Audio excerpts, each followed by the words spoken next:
नमस्कार प्रिय विद्यार्थियों, वीके नॉलेज इलेक्ट्रिकल में आप सभी का स्वागत है। दोस्तों, एनसीवीटी आईटीआई के लिए जो अभी सीबीटी एग्ज़ाम होना है उसके लिए हम आपको इम्पोर्टेंट क्वेश्चंस प्रोवाइड करवाते आए हैं। इस सीरीज़ में हमने लगभग 3 से 4 वीडियो आपको दे दिए हैं।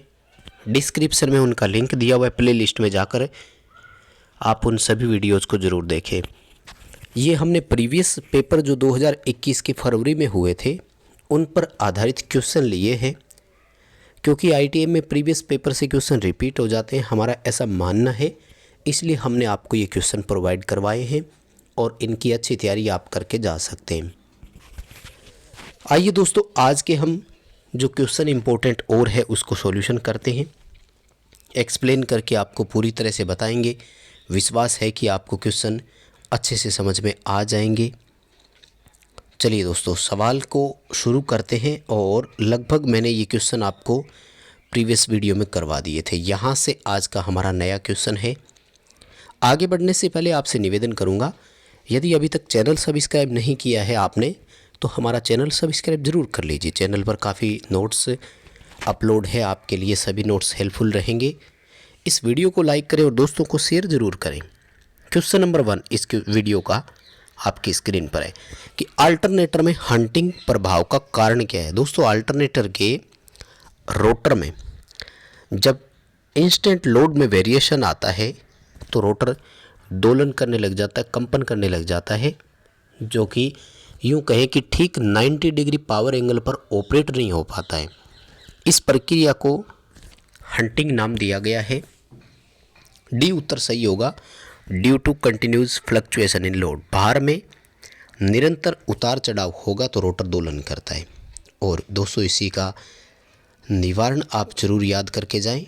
हंटिंग दोष के निवारण के लिए डैम्पर वाइंडिंग का उपयोग किया जाता है। चलिए, अगला क्वेश्चन आपकी स्क्रीन पर है और वो अल्टरनेटर के वोल्टेज रेगुलेशन को लेकर है। सवाल कह रहा है कि जब अल्टरनेटर से लोड हटा दिया जाता है तो उसकी वोल्टेज 480 वोल्ट से लेकर 660 वोल्ट हो जाती है।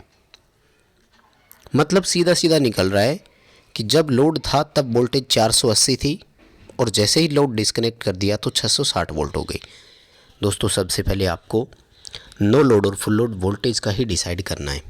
इसका मतलब क्या हुआ कि जो फुल लोड वोल्टेज है वो तो 480 है और जो नो लोड वोल्टेज है वो आपकी 660 वोल्ट है।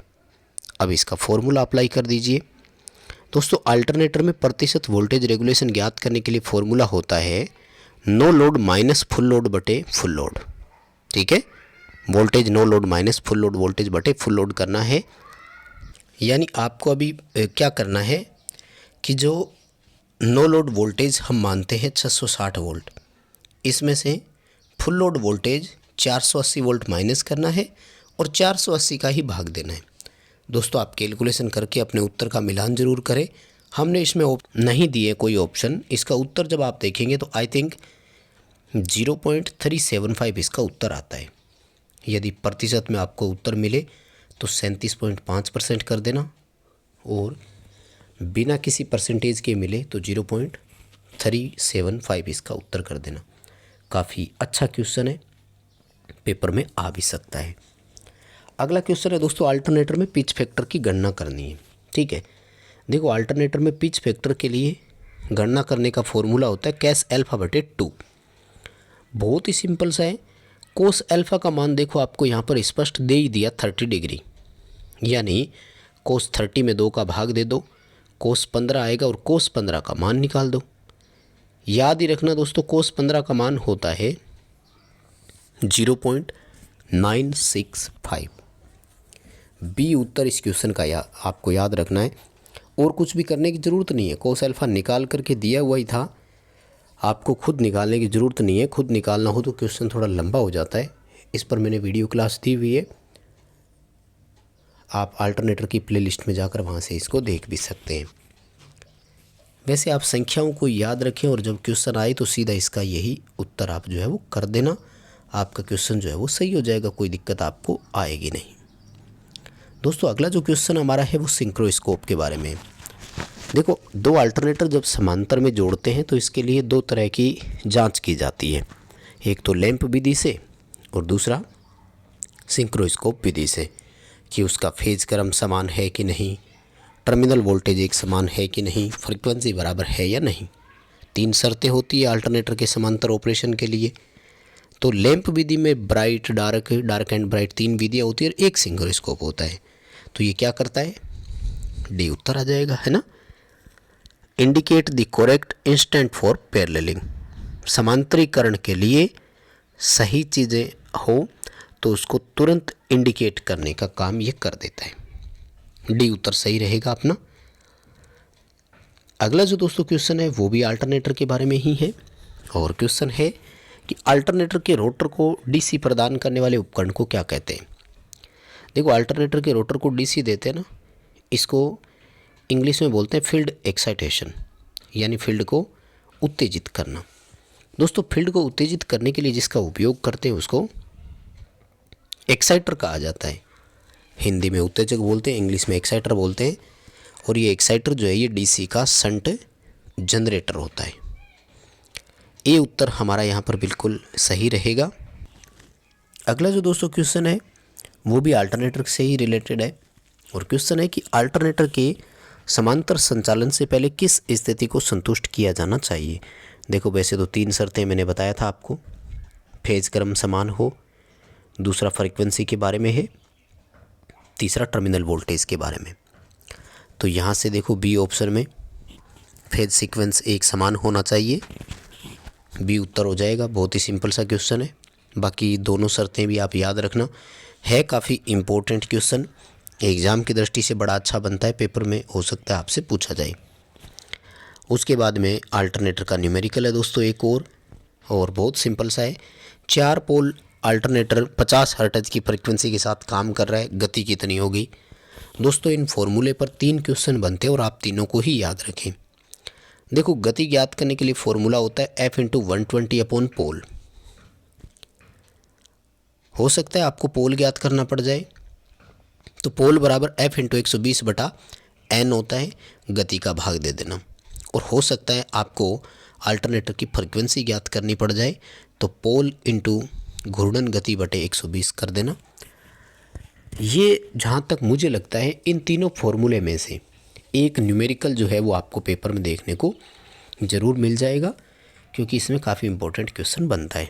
अब देखो, 4 पोल है तो F × 120/P करना है, गति निकालनी है, ठीक है ना। तो फ्रीक्वेंसी 50 हर्ट्ज है, F × 120/पोल 4 है, ठीक है। कैलकुलेशन करोगे तो आपका उत्तर आएगा 1500 RPM। बी उत्तर सही हो जाएगा। इन आंकड़ों को याद रखें तो वहाँ थोड़ी कैलकुलेशन करने में भी बचत हो जाएगी आपकी समय की। अगला क्वेश्चन दोस्तों, सिंगल फेज मोटर के लिए स्लॉट की दूरी पूछी है। देखो, वैसे तो हम सभी जानते हैं कि सिंगल फेज में जो अंतर है वो 90 डिग्री का होता है, लेकिन यहाँ पर आपको कैलकुलेट करना पड़ेगा, ठीक है ना, क्योंकि न्यूमेरिकल दिया हुआ है और हमसे स्लॉट के बीच की दूरी पूछ रहा है। यहाँ पर स्लॉट के बीच की दूरी आपको डिसाइड करनी है। स्लॉट के बीच दूरी के लिए फॉर्मूला होता है कि टोटल डिग्री बटे स्लॉट, ठीक है। टोटल डिग्री के लिए फॉर्मूला होता है 180 × पोल बटे स्लॉट। तो 180 × 14 पोल है और 28 स्लॉट है, तो आप जब कैलकुलेशन करके देखेंगे तो वैसे भी 90 डिग्री ही उत्तर आता है। सिंगल फेज में 90 का ही होता है, कैलकुलेशन करने पर भी 90 ही आ रहा है, यानी दोनों तरफ से आपका उत्तर जो है वो सही हो रहा है। अगला क्वेश्चन शेडेड पोल मोटर के उपयोग के बारे में पूछ रहा है। तो शेडेड पोल मोटर देखो हेयर ड्रायर में हो सकती है, क्योंकि छत पंखे में तो परमानेंट कैपेसिटर है, वेट ग्राइंडर में कैपेसिटर स्टार्ट मोटर है, वॉशिंग मशीन में भी कैपेसिटर स्टार्ट मोटर है। ये उत्तर सही हो जाएगा, हेयर ड्रायर में शेडेड पोल मोटर होती है। अगला जो क्वेश्चन है वो है हार्ड डिस्क ड्राइव के लिए। हार्ड डिस्क जो होती है ना, इसको रुक रुक कर कमांड मिलती है, इसमें स्टेपर मोटर होती है। हार्ड डिस्क के अलावा स्टेपर मोटर जो है वो फैक्स मशीन में भी होती है। अगला क्वेश्चन अल्टरनेटर में ये जो भाग दिखाया है इसका नाम क्या है। तो ये अल्टरनेटर में रोटर आपको दिखाया गया है और सेलिएंट पोल टाइप है। बेलनाकार वाला होता तो उसकी लंबाई थोड़ी सी ज़्यादा होती, ये देखो लंबाई कम है और उभरा हुआ भाग ज़्यादा है।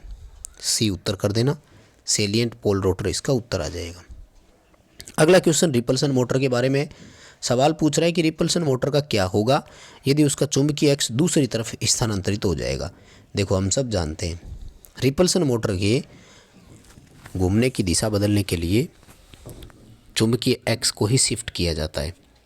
यदि चुंबकीय अक्ष शिफ्ट दूसरी तरफ हो जाएगा मोटर विपरीत दिशा में घूमने लग जाती है। ए ऑप्शन सही होगा, रोटेशन की दिशा बदल जाएगी यानी मोटर के घूमने की दिशा बदल जाएगी। अगला क्वेश्चन है कि सिंगल फेज मोटरों में कैपेसिटर कहाँ जुड़ता है। तो बहुत ही सिंपल सा क्वेश्चन है, हम सभी जानते हैं स्टार्टिंग वाइंडिंग के सीरीज में लगता है। कैपेसिटर फेज अंतर पैदा करने के काम आता है यानी एक फेज को दो फेजों में बांटता है। टेबल फैन में किस प्रकार की मोटर है। तो टेबल फैन हो या सीलिंग फैन हो दोनों में परमानेंट कैपेसिटर मोटर होती है। हमें यहाँ पर डी उत्तर सही करना है। और अगला क्वेश्चन देखो वापस आ गया, रिपल्सन मोटर की डायरेक्शन कैसे बदल सकते हैं। तो ब्रूसों को शिफ्ट करके, ये तो हमने अभी ऊपर किया ही है। काफ़ी इंपॉर्टेंट क्वेश्चन है, रिपल्सन मोटर डायरेक्शन वाला पेपर में आ सकता है, अच्छे से इसको पढ़ करके जाना।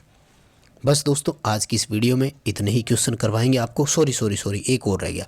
ये कह रहा है कि जो यूनिवर्सल मोटर की स्पीड कंट्रोल विधि होती है ना सेंट्रीफ्यूगल स्विच वाली, उसमें कैपेसिटर क्यों लगाते हैं। देखो दोस्तों सेंट्रीफ्यूगल स्विच यहाँ लगता है ना, तो एक नीचे रेजिस्टर लगता है और एक यहाँ कैपेसिटर लगता है, ठीक है ना, यूँ कनेक्शन होते हैं।